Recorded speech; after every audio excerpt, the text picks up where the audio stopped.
just a robot. This is part 3 of all versions of Goku versus all versions of Superman. If you haven't seen the first 2 parts yet, I highly recommend checking them out before you see this video. Otherwise, you'll probably be confused. Last time we ended off with Super Saiyan Goku from the Frieza saga taking the win. Super Saiyan Frieza saga Goku is well over 1,000 times the speed of light and is large star level. The last version of Superman he went up against was Superman from the movie Superman vs. the Elite. This version of Superman didn't have any good speed feats to keep up with Super Saiyan Goku. But still, some people complained about the outcome of the fight. Some people said that this version of Superman could tank 15 exploding suns to the face, which would make him solar system level. And guys, I completely disagree. If the sun exploded, yeah, it would take out quite a bit of the solar system, but it's not even close to solar system level. I want to explain why in this video, because I have that planned for another video, but I'll leave a link down below to the Versus Wiki that explains the difference between sun busting and solar system busting. Other people said that because Superman was able to destroy a part of Chester's brain, he would be able to completely disintegrate Goku's brain with just a look. But there are a few issues with this. One is a bit of a no-limits fallacy. Goku is far stronger and more powerful than Chester. Chester physically is basically a human. Yes, he can do impressive things with his psychic abilities, but without them, he's basically just as useful as he looks. Plus, when Goku was in his Super Saiyan form for the first time, he was hit by a beam attack in the face, and it really didn't do anything. Also, let's not forget, unlike Chester, Goku has a ki shield around his body. The next version of Superman we're going to use to go up against Goku is New 52 Superman. New 52 Superman has a lot of impressive feats, such as bench pressing the weight of the Earth for 5 days straight without any help from sunlight. But he also has the solar flare ability, which has been compared to the energy of a supernova. A supernova's energy is way more than star level. In fact, it's a large star level plus to small solar system level. That would make his busting power higher than Super Saiyan Goku end of Namek Saga. Now I know what you're thinking, but didn't Superman from Superman vs. the Elite tank 15 exploding suns to the face? Isn't 15 exploding suns way more impressive than one supernova? Well, here's the problem. Our sun can't actually go supernova. Even if the sun did somehow explode, a supernova would still be several times as powerful. Plus, this is not New 52 Superman's limit. He only uses his solar flare ability as a last resort, after he's almost completely drained of energy. And as I said before, Superman from Superman vs. the Elite doesn't really have any good speed feats. But New 52 Superman's speed completely gives him the victory. New 52 Superman flew from the edge of the universe to Earth in 60 days, which would make him over 283 billion times faster than light. Super Saiyan Goku may be thousands of times the speed of light, but against a guy who can go at over 100 billion times the speed of light, he's basically just a statue. Now we move on to Super Saiyan Goku post-training on Yardrat. Goku at this point gets a little hard to judge, but at least I can prove to you that Goku can indeed survive a planet exploding in his face. Here's why. A lot of people complain about Goku's durability, saying we never seen him survive a planetary explosion. But Frieza did survive a planetary explosion, and he was by no means at full power. Frieza was covered in cuts and bruises, he lost an arm, he was cut in half, and a part of his head and face were blown off. But I hear what you're saying, that's Frieza, not Goku, and I'm an anti-power scaler. But here's the thing, Mecha Frieza is confirmed to be more powerful than normal Frieza, and Trunks cut him in half with his sword. But Goku, after training on Yardrat, blocked Trunks' sword with a single finger. Personally, I believe I am one of the more chill power scalers out there, because I do believe power scaling is pretty subjective when you really get down to it. But if you still don't think Goku has the ability to survive a planetary explosion at this point, you're in complete denial. Super Saiyan Goku post-training on Yardrat could easily one-shot himself before he was training on Yardrat. But how much stronger is Goku exactly? Well, I would say it's less than a 50 times multiplier, considering he went Super Saiyan when he fought against Trunks, and Trunks went Super Saiyan when he fought against Frieza. But it's hard to say exactly how much more powerful he got. It's even harder with the next version of Goku, after he did 3 years of training with Gohan and Piccolo. Because we don't exactly know how strong Android 19 and 20 are, we know they're not as strong as Android 17 and 18, but they are stronger than Mecha Frieza. And to make matters even harder, Goku was having a heart attack when he was fighting against them, so he wasn't at full power. But New 52 Superman is still so much more faster than the last version of Goku. Even if we gave a 50 times multiplier to the speed of Goku after he trained on Yardrat, and the Goku after 3 more years of training another 50 times multiplier to his speed, it would still not even be close to the speed of New 52 Superman. But what about Super Saiyan Cell Games Goku?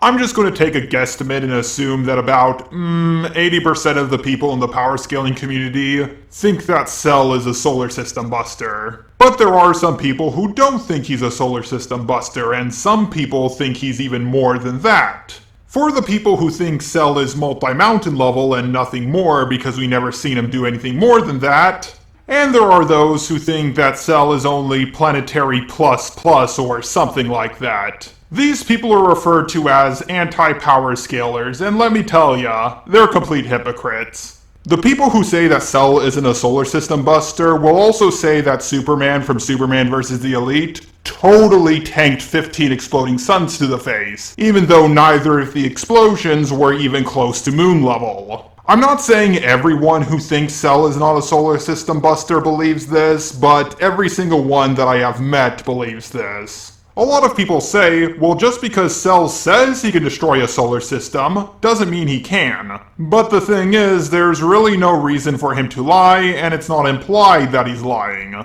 There's a data book that confirms that Cell can destroy a solar system, and in one of the DS games he actually does it. The only argument that the people who don't believe that Cell is a solar system buster use is that they never seen him do it. In the same way a flat earther would say they don't believe in gravity because they never seen it. Also, Superman's solar flare attack was compared to the energy of a supernova, but it was never proven to have the energy of a supernova. There is also evidence to suggest that Cell is universal, or at least multi-galaxy level if he was going to destroy the universe over time. However, this statement is not from the manga, a data book, or one of the video games. It's from one of the many different subbed versions of Dragon Ball. I'm not going to say because it's not in the manga it's not canon. However, the statement is from subtitles, which is a translation from Japanese to English, and the anime itself is a translation from the manga. Plus, in the Dragon Ball Daisenshu, it said that Gohan was a Super Saiyan grade 5, and with one arm he was holding back the energy of a solar system busting attack. It didn't say it was universal. Maybe Cell is universal, but Gohan is only solar system level. But the beam attack did kill Cell. And if he was a universe buster, I highly doubt a solar system busting attack would kill him. So here's what I'm gonna do. I'm going to meet the people who think that Cell is universal, and the people who think Cell is multi-mountain level halfway, and say that Cell is solar system level. But everything I've said so far was pretty much a waste of time, because all of this was about Super Perfect Cell. Goku fought regular Perfect Cell. So I'm just gonna say that Cell Saga Goku is about a half a solar system buster. While this version of Goku does have much more busting power than New 52 Superman, New 52 Superman's speed still gives him the victory. I know a few of you might be pissed off by that statement, but he flew from the edge of the universe to Earth in 60 days. And yes, I do know that Goku can use instant transmission, but that's teleporting and not speed.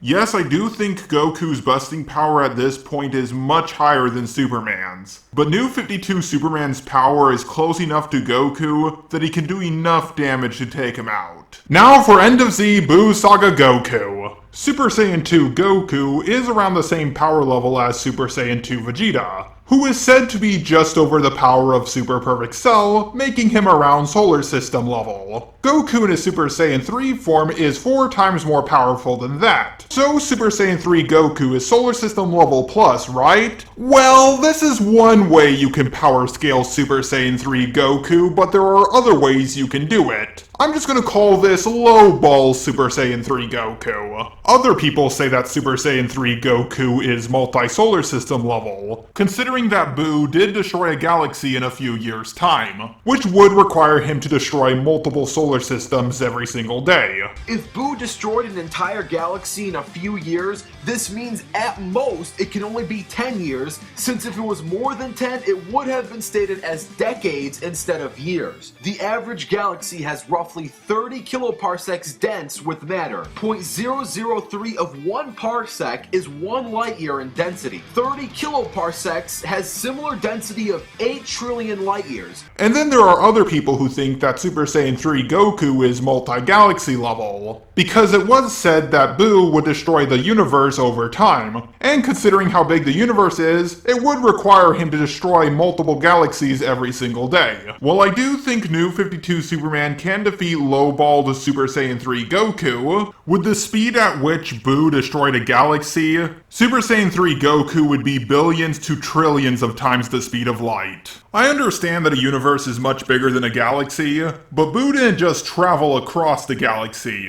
He went all over it. A galaxy is not only long, it's also wide and thick. 1 decade has 87,600 hours.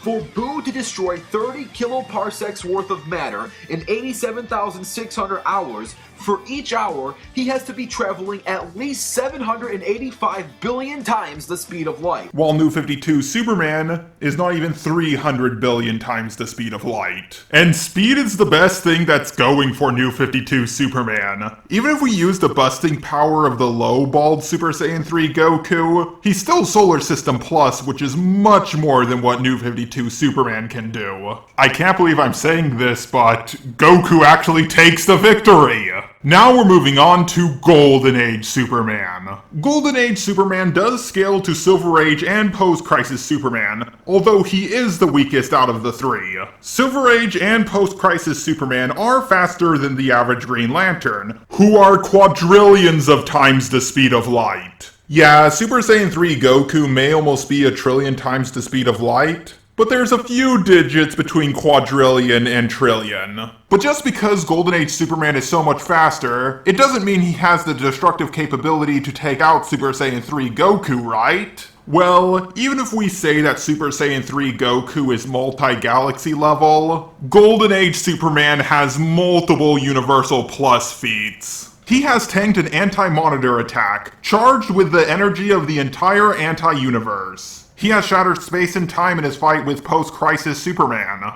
He has smashed a dimensional barrier. And he even finished off the anti-monitor. So yeah, Golden Age Superman completely stomped Super Saiyan 3 Goku. Oh, and one more thing about Golden Age Superman. He's so fast that he can actually travel backwards in time, but I am trying to keep time hacks out of these fights. Now we're going to move on to Super Saiyan 4 Goku from GT. Hold on a second, Just the Robot. Doesn't GT have a separate canon from Dragon Ball Super? Well, yes, it does. But most versions of Superman we have used up to this point have completely separate continuities, so I don't really see what the problem is. I'm one of those people who believe that at the start of GT, Goku in his base form is just as strong as he was as a Super Saiyan 3 by the end of Dragon Ball Z. For 3 reasons. 1, Goku in his base form is just as powerful as Oob, who is the reincarnation of Kid Buu, and it's heavily implied that after Oob did several years of training with Goku, he was just as powerful as Kid Buu. Reason number 2, Goku said that General Rildo was just as powerful as Majin Buu, and Goku fought him in his base form. And no, Goku had no reason to lie about General Rildo being just as powerful as Majin Buu. And reason number 3 is, Goku casually takes on other Super Saiyans in his base form. But what is the multiplier for Super Saiyan 4? Well, a lot of people would say it's a 4,000 times multiplier because that's what Death Battle said. But the true multiplier for Super Saiyan 4 has actually never been released. What has been released is that Super Saiyan is a 50 times multiplier, Super Saiyan 2 is twice as powerful as that, and Super Saiyan 3 is 4 times as powerful as Super Saiyan 2. But there are data books that say Ultra Super Saiyan is 10 times more powerful than regular Super Saiyan. The swollen muscles of Vegeta allows to see the increase of his strength. Trunks acquires strength 10 times superior to Vegeta, but his capacity for movement is more limited. Or you could also argue it's saying Trunks himself acquired 10 times and not 10 times of Vegeta. And the Mastered Super Saiyan form is even more powerful than that. If you take these data books as canon, that would make Super Saiyan a 500 times multiplier, Super Saiyan 2 a 1000 times multiplier, and Super Saiyan 3 a 4000 times multiplier. And there are plenty more wank arguments for Super Saiyan 4. If you believe that Super Saiyan 4 is a 4000 times multiplier, then Goku would be able to travel over 3 quadrillion times the speed of light. But he would still be slower than the average Green Lantern. And we already established that Golden Age Superman scales above them. If you believe that Super Saiyan 4 is a 40,000 times multiplier,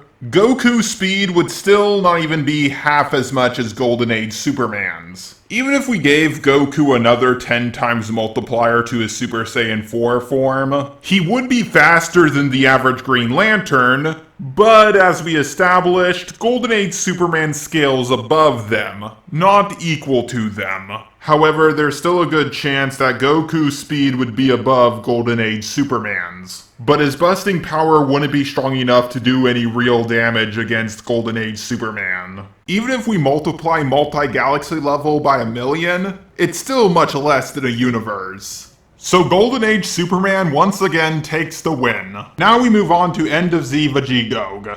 Now I personally don't think Buu Han is universal or multiversal. While he was going to destroy the universe by colliding it with other universes, that's more being universal slash multiversal through hacks. However, Super Saiyan Vegigog did still stop his hacks from destroying the universe. So I would say Super Saiyan Vegigog is multiversal, but very low multiversal. And while it's not outright said he can go Super Saiyan 3, considering that Gotenks can go Super Saiyan 3, I have no doubt that Vegigog can do the same, which would give him an 8 times multiplier. Now it's hard to say exactly what the multiplier for fusion is. In the anime it's said to be tens of times as powerful. There are data books that say it's dozens of times as powerful. I have seen other data books that say it's Goku times Vegeta, which doesn't make a whole lot of sense. While I do believe that Super Saiyan 3 Vegigog does have similar busting power to Golden Age Superman, I don't think his speed is even close. He hasn't ever shown any good speed feats, and there's a lot of conflicting statements on just how strong the fusion multiplier is. Keep in mind, Super Saiyan 3 End of Z Saga Goku is not even 1,000,000,000 times the speed of light, but Golden Age Superman is quadrillions of times the speed of light. So, I'm just gonna give Golden Age Superman the victory once again. But now we're gonna move on to Super Saiyan 4 Gogeta. If you're one of those people who believe that Gogeta is not Universal Plus, he was just destroying holes in space-time which would have eventually destroyed the universe, then I got one more universal statement for you. Omega Shenron did claim he was going to destroy the universe, and Super Saiyan 4 Gogeta was way above him. Also, while Pikkon is not canon in the Dragon Ball manga, he is canon in the GT anime. If Goku and Pikkon went from Grand Kai's planet to Hell, then they would be quadrillions of times the speed of light.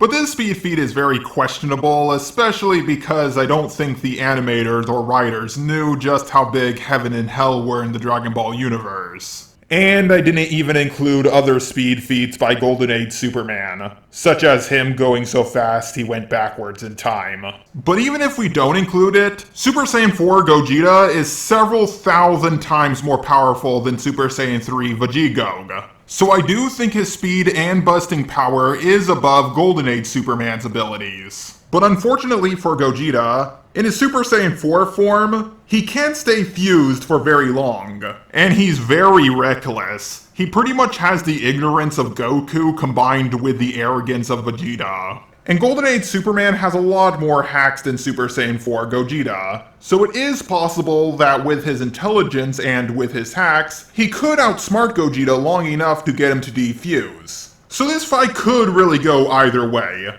And now that we got to the end of GT, I think this is a good stopping point for the video. Next time in part 4, we're going to go over Dragon Ball Super Goku, and the various versions of video game Goku. I would like to give a big thank you to Webcam Parrot for helping me out with this video. A link to his Twitter will be down below.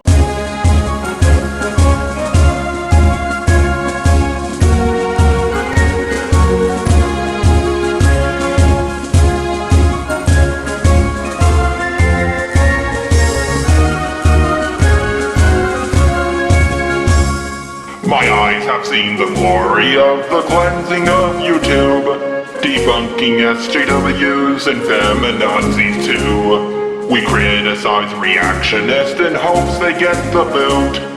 Just the robot marches on.